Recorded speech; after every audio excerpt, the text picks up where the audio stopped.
भाई इयन गेरी को बहुत ही ज़्यादा मुश्किल होने वाला है यूएफसी की 330 में, क्योंकि इस्लाम मकाचिव ने एक बहुत ही बड़ा स्टेटमेंट दे दिया है इयन गेरी के ऊपर। और इस्लाम ने खुद ही बताया है कि उनको हराने के लिए क्या करना पड़ेगा दूसरे अपोनेंट को। अब देखो बहुत कुछ है इस वीडियो में बताने के लिए, तो ये वीडियो को एंड तक जरूर देखना। साथ ही साथ यहाँ पे ये भी बात करेंगे कि उस्मान नुर्मगोमडोव क्या यूएफसी में आ सकते हैं और इससे इलिया टपुरिया का क्या लिंक है। सबसे पहले बात करें इस्लाम और गैरी के फाइट को लेकर, तो ये जो फाइट है काफी ज्यादा ही हाई फाइट है और इस फाइट को होने में सिर्फ अभी 2 वीक्स का समय बचा हुआ है। तो भाई ये जो फाइट हुआ है इस्लाम वर्सेस गैरी का फाइट, क्या इस फाइट में गैरी जो है वो इस्लाम को डोमिनेट कर पाएगा? अब देखो काफी सारे लोगों के दिमाग में यही चीज है, क्या इस्लाम मकाचिव को इयन गेरी डोमिनेट कर पाएगा, क्या हरा पाएगा, क्या इस्लाम मकाचिव का जो डबल चैंपियन का जो रेन है क्या वो टूट जाएगा अपने फर्स्ट डिफेंस में ही, क्या इस्लाम जो है वो हार जाएगा? अब देखो काफ़ी सारे लोगों का यही थॉट है, अगर इस्लाम मकाचिव हारा तो भाई इस्लाम के पास से सब कुछ चला जाएगा। इवन यहाँ पे उनका जो टाइटल है, उनका जो लॉन्ग विनिंग स्ट्रीक है वो भी टूट जाएगा। तो ये काफ़ी लोगों के दिमाग में यही क्वेश्चन है, क्या इस्लाम मकाचिव इस फाइट में जीतेंगे? तो इसको लेकर खुद इस्लाम नहीं बोला है। अब भाई देखो इस्लाम मकाचिव ने ऐसा स्टेटमेंट दिया है जिसको सुनने के बाद आप लोग भी भाई हंस पड़ोगे। देखो इस्लाम का ऐसा बोला है कि इयन गेरी जो सोच रहा है वो मेरे को हरा देगा, ऐसा बिल्कुल भी नहीं होने वाला है। इयन गेरी को लगता है कि भाई वो मेरे को डोमिनेट करेगा, ऐसा कुछ भी नहीं होगा। इयन गेरी को मैं सिर्फ 3 राउंड के अंदर ही मैं हरा देने वाला हूं और अपने आप को मैं फिर से कंटिन्यू ऐसे ही चैंपियन में रखूंगा और मैं 17 विनिंग स्ट्रीक का मैं रिकॉर्ड ले लूंगा और इससे एंडरसन सिल्वा का जो रिकॉर्ड है जो कि 16 विनिंग स्ट्रीक का है वो टूट जाएगा। अब देखो एंडरसन सिल्वा का जो रिकॉर्ड है वो काफी सालों से ही बना हुआ है, अभी तक भाई वो टूटा नहीं है। तो इस्लाम मकाचिव इस रिकॉर्ड को तोड़ सकते हैं अगर वो इयन गेरी को यूएफसी के 330 में हरा दे। अगर वो ऐसा कर देंगे तो भाई वो बहुत ही बड़ा लॉन्गेस्ट विनिंग स्ट्रिक जो है वो टूट जाएगा यूएफसी का। अब देखो ये काफी बड़ा जो स्टेटमेंट है इस्लाम ने दिया है और मुझे भाई वो कहीं ना कहीं ऐसा लगता है कि इस्लाम मकाचिव इयन गेरी को हरा सकता है, उनके पास वो पोटेंशियल है।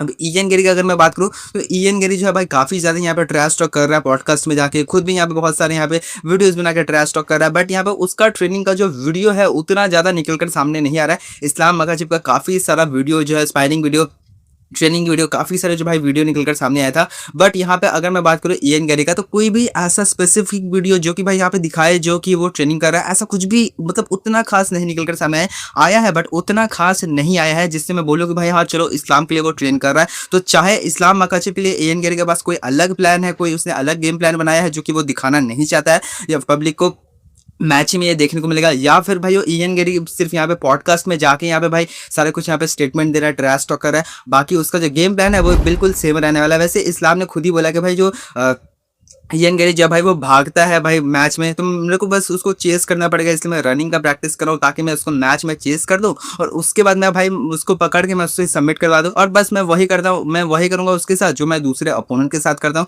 ऐसा इस्लाम ने बोला है गैरी के ऊपर। तो ये काफ़ी कुछ यहाँ पे इस्लाम ने भी और भी बहुत कुछ बोला था, बट भाई इस्लाम ने साथ ही साथ ये भी बोल दिया कि उनको हराने के लिए उनके अपोनेंट को क्या करना पड़ेगा। बेसिकली इस्लाम का ऐसा बोला है कि मैं हार सकता हूँ, मैं जरूर हार सकता हूँ, हराया भी जा सकता है, बट भाई मुझे हराने के लिए सिर्फ एक चीज करना पड़ेगा मेरे अपोनेंट को, वो है मेरे से ज्यादा ट्रेनिंग। और अगर किसी ने मेरे से ज्यादा ट्रेनिंग कर लिया तो वो मुझे हरा सकता है। और भाई मुझे नहीं लगता है, मतलब इस्लाम ने बोला कि मुझे नहीं लगता है कि मेरे से ज्यादा ट्रेनिंग कोई शायद कर रहा होगा या फिर कोई ऐसा कर भी पाएगा, क्योंकि मैं बहुत समय से ही ट्रेनिंग कर रहा हूँ, मैं अपने आप के ऊपर पूरा मैं फोकस करता हूँ, मैं कहीं भी फाइट कर सकता हूँ, मैं कहीं भी रेडी हो सकता हूँ और मुझे किसी से डर नहीं लगता है। ऐसा इस्लाम ने बोला कि वो कभी भी भाई कहीं से भी फाइट करने में भाई वो डरते नहीं है, वो हमेशा रेडी रहते हैं और उनसे ज्यादा ट्रेनिंग जो कर लेगा वो इस्लाम को हरा सकता है, ऐसा इस्लाम ने बोला। और भाई कहीं ना कहीं ये बात सच भी है कि इस्लाम मकाचिव जैसा ट्रेनिंग भाई जो कि दागिस्तान से वो निकलकर सामने आता है और दागिस्तानियों का भाई जो ट्रेनिंग होता है भाई वो बचपन से भाई अपने आप को ट्रेन करना स्टार्ट कर देते हैं।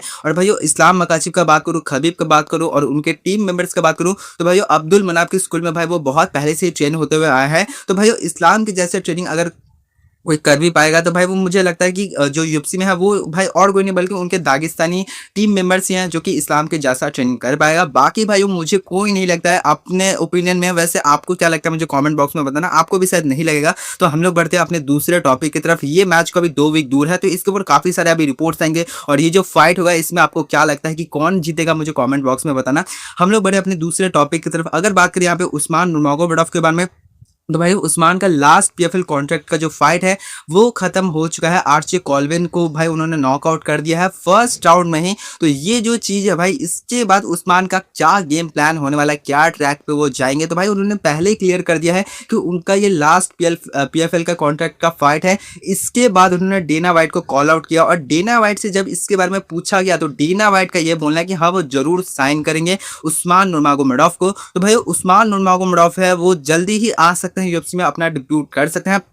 और शायद होगा कि भाई उस सितंबर महीने में शायद उस्मान का जो है वो आप लोगों को डिब्यू देखने को मिल सकता है। वैसे ये डेट ऑफिशियल नहीं है, जस्ट मैं अपना जो है प्रिडिक्शन कर रहा हूँ। उस्मान नूरमागोमेडोव जो सितंबर या फिर भाई अक्टूबर नवंबर तक आप लोगों को देखने को मिल सकता है, ऐसा शायद हो सकता है। तो फ्यूचर में उस्मान तो जरूर देखने को मिलेंगे। बट इलिया टपुरिया के साथ कैसा लिंक है, देखो भैया चांको ने लाइट वेट डिवीजन में अपना डिब्यू किया, तो भैया मैच जीतने के बाद ही इलिया टपुरिया को कॉल आउट कर दिया, उनको टीज करना स्टार्ट कर दिया, उनको ट्रोल करना स्टार्ट कर दिया। अब यहाँ पे बात करें उस्मान का भी, तो भैया उस्मान भी लाइट वेट डिवीजन का फाइटर है और वो भी अनडिफिटेड है, 22-0 का उसका रिकॉर्ड है। तो भैया कहीं ना कहीं मुझे ऐसा लगता है कि जब उस्मान भी आएगा तो भाई उस्मान भी यहाँ पे इलिया टपुरिया को टारगेट करने वाला है। तो भैया मतलब एक तरफ यहाँ पे चांको टारगेट करेगा इलिया टपुरिया को और दूसरी तरफ उस्मान टारगेट करेगा इलिया टपुरिया को।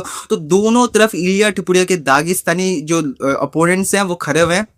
तो अब इलिया टपुरिया का मुश्किल बहुत ही बढ़ने वाला है। वैसे इलिया टपुरिया का जो स्ट्रीक है वो टूट चुका है, वो अनडिफिटेड अभी नहीं है। वैसे ये भाई उनके लिए साल खराब रहा है। और भाइयों अब यहाँ पे दो यहाँ पे दागिस्तानी अपोनेंट उनका वेट करेंगे, तो ये और भी ज्यादा भाई उनके लिए और भी ज्यादा शॉकिंग होगा, और भी ज्यादा यहाँ पे भाई वो क्या करेंगे और क्या फ्यूचर में इन दागिस्तानियों के साथ उनका अगर फाइट हुआ तो क्या वो टिक पाएंगे, मुझे कॉमेंट बॉक्स में बताना। और ऐसे ही और भी ज्यादा इंटरेस्टिंग वीडियोस के लिए चैनल को सब्सक्राइब कर देना। तो मिलते हैं नेक्स्ट वीडियो में, तब तक के लिए थैंक्स फॉर वॉचिंग।